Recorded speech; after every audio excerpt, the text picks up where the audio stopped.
नमस्कार दोस्तों, स्वास्थ्य की खोज में लगे सभी जागरूक श्रोताओं का स्वागत है। आज हम बात करेंगे एक ऐसे विषय पर जो लगभग हर घर से जुड़ा है। नमक, आयोडीन और थायराइड की सेहत। भारत सरकार और वर्ल्ड हेल्थ ऑर्गेनाइजेशन ने कई वर्षों पहले एक महत्वपूर्ण अभियान शुरू किया था, आयोडीन युक्त नमक का उपयोग। इसका उद्देश्य था भारत में फैल रही आयोडीन की कमी को रोकना। पहले हमारे देश के कई पहाड़ी और मैदानी इलाकों, खासकर उत्तर भारत के कुछ हिस्सों में मिट्टी और पानी में आयोडीन की मात्रा बहुत कम थी। इसकी वजह से लोगों को घेंघा, गलगंड, बच्चों में मानसिक विकास की कमी और थायराइड की गंभीर समस्याएं होती थी। इसीलिए आयोडीन मिला नमक आम जनता तक पहुंचाया गया।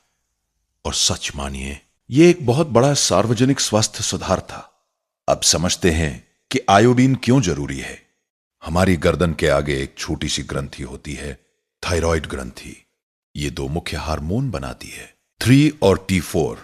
इन हार्मोन को बनाने के लिए शरीर को आयोडीन की जरूरत होती है, लेकिन ध्यान रखिए, बहुत कम मात्रा में। एक स्वस्थ वयस्क को रोज लगभग 150 माइक्रोग्राम आयोडीन की आवश्यकता होती है। माइक्रोग्राम यानी बहुत ही छोटी मात्रा। अब सवाल उठता है, अगर आयोडीन जरूरी है तो फिर कुछ लोगों को थायराइड की शिकायत क्यों होती है, जबकि वे आयोडीन युक्त नमक खा रहे हैं? इसका जवाब थोड़ा संतुलित समझने की जरूरत है। पहली बात, सरकार और विशेषज्ञ कहते हैं कि हमें दिन भर में लगभग 5 ग्राम नमक से अधिक नहीं लेना चाहिए। लेकिन वास्तविकता क्या है?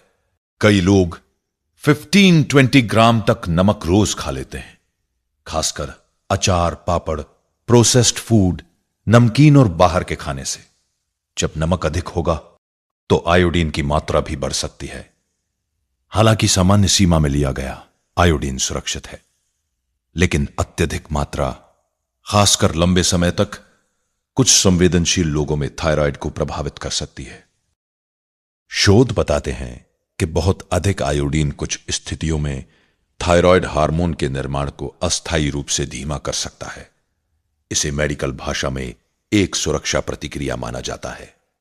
इसके अलावा अत्यधिक नमक का सेवन शरीर की प्रतिरक्षा प्रणाली, इम्यून सिस्टम को भी प्रभावित कर सकता है।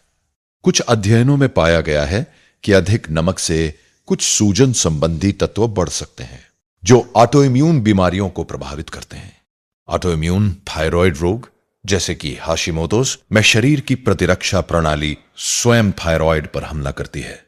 लेकिन यहां एक बहुत महत्वपूर्ण बात समझ ले, सामान्य मात्रा में आयोडीन युक्त नमक खाना थायराइड रोग का मुख्य कारण नहीं है। थायराइड की समस्या कई कारणों से हो सकती है।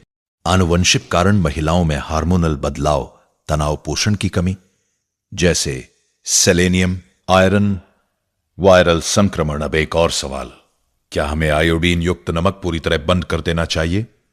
अधिकांश लोगों के लिए जवाब है नहीं। उत्तर भारत के कई इलाकों में आज भी आयोडीन की कमी का खतरा रहता है, खासकर जहां समुद्री भोजन कम खाया जाता है।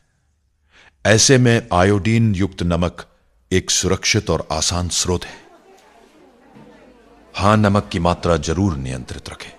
क्या केवल फल, अंकुरित अनाज और प्राकृतिक भोजन से थायराइड ठीक हो सकता है? संतुलित आहार हमेशा लाभदायक है। फल, हरी सब्जियां, दालें, मेवे, ये सब शरीर को पोषण देते हैं। लेकिन अगर किसी को हाइपोथायराइड है और वो थायराइड की दवा ले रहा है, तो बिना डॉक्टर की सलाह दवा बंद करना खतरनाक हो सकता है। थायराइड की दवा कोई सामान्य विटामिन नहीं है। ये शरीर में हार्मोन की कमी पूरी करती है। हां, जीवन शैली में सुधार से दवा की मात्रा कम हो सकती है।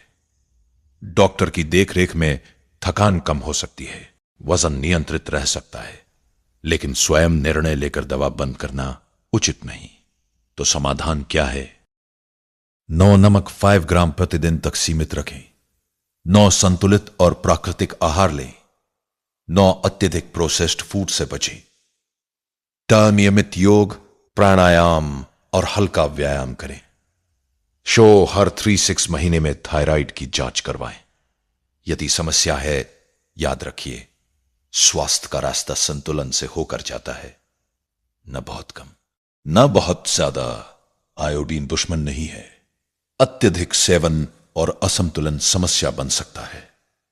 अपने शरीर की सुनिए, सही जानकारी रखिए और चिकित्सा विशेषज्ञ की सलाह के साथ आगे बढ़िए। इसी सकारात्मक संदेश के साथ मैं आपसे विदा लेता हूं। स्वस्थ रहिए, सजग रहिए। नमस्कार।